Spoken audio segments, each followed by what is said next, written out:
மதுரை அப்படின்னாலே கொண்டாட்டம் தான். அதுல திருப்பரங்குன்றம் ஒரு பேசு பொருளா இருக்கக்கூடிய நிலையில உங்களுடைய அந்த கைகள்ல அந்த அழகு முருகன் தவழ்ந்துகிட்டு இருக்காரு. இந்த தருணம் எப்படி இருக்கும்?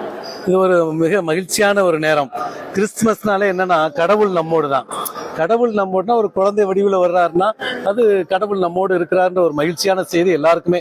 அதிலே பைபிள்லேயே சொல்லுவோம், இது உலகிற்கெல்லாம் மகிழ்ச்சி தரும் நற்செய்தி அப்படின்ட்டு. அந்த நற்செய்தியை தான் கொண்டாடிக்கிட்டு இருக்கோம். இன்றைக்கு பல மக்களும் பல மதத்தை சார்ந்தவர்கள்லாம் சேர்ந்து வந்து நாங்கள் இன்றைக்கு கொண்டாடினோம். இன்னைக்கு கேக் வெட்டினோம், சந்தோஷப்பட்டோம், எல்லாருமே மகிழ்ந்திருந்தோம். தான் முருகன் கூட இருக்கிறாரு பாருங்க, எவ்வளவு சந்தோஷமா இருக்கு. மதுரை மக்களுக்கு தேவையான ஒன்று, எந்த மதத்தை சார்ந்தாலும் அந்த மதத்தில் நல்லவர்களாக நாம் வாழ்வோம்.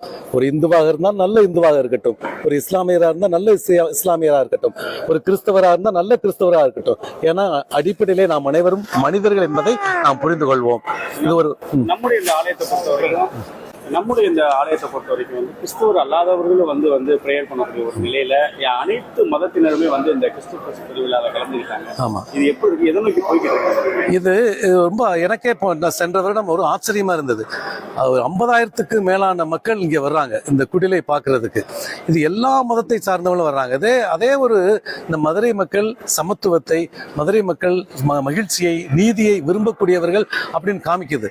அன்னைக்கு இன்னைக்கு 25ஆம் தேதி வாங்கல, இங்க எவ்வளவு கூட்டம் இங்க இருக்கும். வரிசையில் நின்று இந்த குழந்தை இயேசுவை தரிசித்து ஆசீர் பெற்று செல்வது இது ஒரு வித்தியாசமான அனுபவமா இருக்கும். எல்லாருக்குமே வந்து பார்க்கறவங்க எல்லாருக்குமே இது ஒரு வித்தியாசமான அனுபவமா இருக்கும். இது ஒரு திருத்தல பேராலயம், ஒரு 173 ஆண்டுகளாக இருப்பது.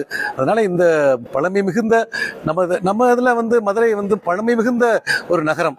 அப்ப நம்ம எல்லாருமே மீண்டும் அந்த பழைய நிலைக்கே செல்வோம். சமத்துவமாக, சந்தோஷமாக, ஒருவர் மற்றவருடைய இணக்கத்தோடு வாழ்வதற்கான ஒரு நிலையை நாம் உருவாக்குவோம். மதுரை மக்கள் எப்பொழுதுமே மகிழ்ச்சியாக இருப்பார்கள். இந்த மகிழ்ச்சியான தருணத்தில் உங்கள் அனைவருக்கும் எனது கிறிஸ்து பிறப்பு புத்தாண்டு வாழ்த்துக்களை தெரிவித்துக் கொள்கின்றேன். நன்றி.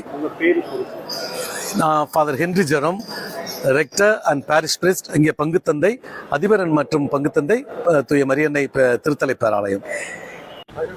கடந்த சில வருடங்களாகவே அனைத்து மதத்தினரும் கொண்டாடக்கூடிய ஒரு விழாவா இந்த இயேசு பிறப்பு விழா வந்து இந்த ஆலயத்தில் கொண்டாடிட்டு இருக்கீங்க. இந்த வருடம் நம்மளுடைய பயணம் எப்படி போகும்? நல்லாவே போய்கிட்டு இருக்கு. பொதுவாக அரசியலமைப்பு சட்டம் வழங்கி இருக்கக்கூடிய உரிமை என்பது அனைத்து மதத்தினரையும் சமமாக மதிக்க வேண்டும். ஒரு வெறுப்பு அரசியலில் யாரும் ஈடுபடக்கூடாது. ஆனால் இன்றைக்கு அது நடந்துவிடுமோ என்ற ஒரு சின்ன அச்சம் ஏற்பட்டு கொண்டிருப்பதால் இயற்கையாகவே மனித நேயத்தை நேசிக்கக்கூடியவர்கள், மக்கள் ஒற்றுமையை விரும்பக்கூடியவர் அனைவரும் ஒன்றிணைந்து மக்கள் ஒற்றுமையை, மனித நேயத்தை தூக்கி பிடித்து கொண்டிருக்கின்றனர். கடந்த சில காலமாகவே அது இன்றும் தொடர்கிறது.